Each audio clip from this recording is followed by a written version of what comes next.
Experiment ఎవరిని ఉద్దేశించి చేసినది కాదు, కానీ దేవుని యొక్క వాక్యంను ఆధారం చేసుకొని, దేవుని యొక్క వాక్యం మన పాదములకు దీపమును మన త్రోవకు వెలుగై ఉన్నదన్న వాక్యాన్ని ఆధారం చేసుకొని ఈ ఎక్స్పెరిమెంట్ చేయడం జరిగింది. ఎందుకంటే దేవుని వాక్యం ద్వారా మనం ఏ విధముగా బలపరచబడాలో, మన యొక్క పాపములను ఏ విధముగా కడుక్కోవాలో ఎక్స్పెరిమెంట్ ద్వారా మనం తెలుసుకుందాం. ఇంకెందుకు ఆలస్యం, ఎక్స్పెరిమెంట్లోకి వెళ్దామా? Hi friends, praise lord. ఎలా ఉన్నారు? బాగున్నారు కదా? చాలా రోజుల తర్వాత మిమ్మల్ని ఇలా కలవడం నాకైతే చాలా సంతోషంగా ఉంది. అయితే ఫ్రెండ్స్, నేను మీ వద్దకి ఇప్పుడు ఒక కొత్త ఎక్స్పెరిమెంట్తో వచ్చేసాను. చూడండి ఫ్రెండ్స్, మనకి బైబిల్ ఒకటి నేర్పిస్తుంది. శక్తి చేతనైనను బలము చేతనైనను అది కాగా దేవుని ఆత్మ చేతనే అది జరుగునని. అవును ఫ్రెండ్స్, మనం మన శక్తి చేత కానీ బలము చేత కానీ ఈ లోకంలో ఏమీ జయించలేం. కానీ దేవుని ఆత్మ వలన ప్రతిదీ జయించే శక్తి దేవుడు మనకు ఇస్తాడు. అది ఎలా అని ఈ ఎక్స్పెరిమెంట్ ద్వారా మనం నేర్చుకోబోతున్నాం. చూడండి, కొన్నిసార్లు మనం చిన్న చిన్న పొరపాట్లు చేస్తూ ఉంటాం. అలా చేసినప్పుడు మనకు అది పొరపాటుగా అనిపించదు. అప్పుడు మనం చేసే ప్రతి పని మనకి మంచిదిగానే అనిపిస్తుంది. అప్పుడు ఎవరు దాన్ని తప్పు అన్నా మనం దాన్ని ఒప్పుకోం. మన మనసు దానికి అంగీకరించదు. కానీ అది దేవుని దృష్టికి తప్పుగా అనిపించవచ్చు. కానీ అది మన దృష్టికి మాత్రం కరెక్ట్గా అనిపించవచ్చు. కానీ మనం దేవుని దృష్టికి తప్పుగా అనిపించింది జయించలేకపోతాం. అది జయించాలంటే మనం దేవుని శక్తి చేతను ఆత్మ చేతను నింపబడి ఉండాలి. మనం ఎప్పుడైతే ఆయన ఆత్మతో నింపబడతామో అప్పుడే మనం ప్రతి శోధన నుండి బయటపడగలం. చూడండి, ఇప్పుడు నా దగ్గర నిమ్మకాయ రసము, పసుపు, సర్ఫ్ ఉంది. వీటిని బట్టి మనం శోధన నుండి ఎలా జయించాలో తెలుసుకుందాం.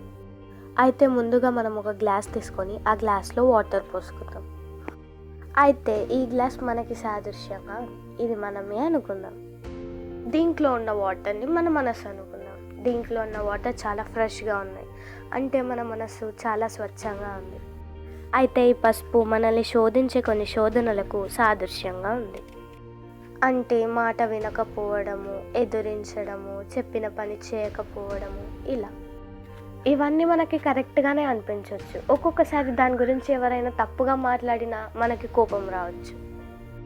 ఇలాంటి చిన్న చిన్న శోధనలు అన్నమాట. ఇవన్నీ మనకి తప్పుగా అనిపించవు కదా. మనకి నచ్చని ఎవరైనా చెప్తే అసలు వింటేనే కోపం వచ్చేస్తుంది. కానీ అది మనకు మేలు అని పెద్దవాళ్ళు చెప్తూ ఉంటారు. అది మనకు కొన్నిసార్లు నచ్చదు, కొన్నిసార్లు కోపం కూడా రావచ్చు. అది పెద్ద తప్పుగా ఏమీ మనకి అనిపించకపోవచ్చు. అలాంటిదే ఈ పసుపు అన్నమాట. ఇప్పుడు మనం ఈ పసుపుని నీళ్ళల్లో కలిపి చూద్దాం. ఈ పసుపు మంచిది అని లోకంలో చాలామంది అంటూ ఉంటారు. దాన్ని ఒక మందుగాను ఉపయోగిస్తారు. అది శుభానికి గుర్తు అని కూడా అంటూ ఉంటారు.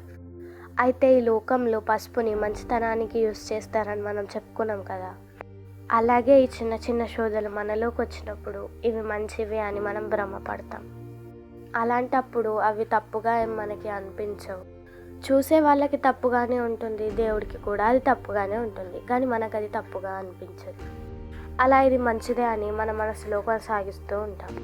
ప్రతిదీ కరెక్టే అని అనిపిస్తుంది. ఇలా జరుగుతున్న కొన్ని రోజులకి చూడండి, నా కాడ ఇప్పుడు కొంచెం సర్ఫ్ కూడా ఉంది. ఈ సర్ఫ్ దేనికి సాదృశ్యం అంటే ఇది మనలో ఉన్న కొన్ని శోధనలు పెంచుతూ ఉంటుంది. అది మనకు తెలియకపోవచ్చు. ఇప్పుడు చూడండి, ఈ సర్ఫ్ని దీంట్లో వేస్తే ఏమవుతుందో. ఇప్పటి వరకు మనం పసుపు వేసాం, అది పసుపు కలర్లోనే ఉంది. కానీ ఇప్పుడు మనం సర్ఫ్ వేస్తే చూడండి అది ఎలా రెడ్ కలర్లోకి మారుతుందో.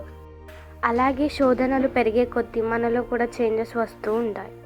కానీ మన మనసు అది తప్పు కాదని మనతో చెప్తూ ఉంటుంది.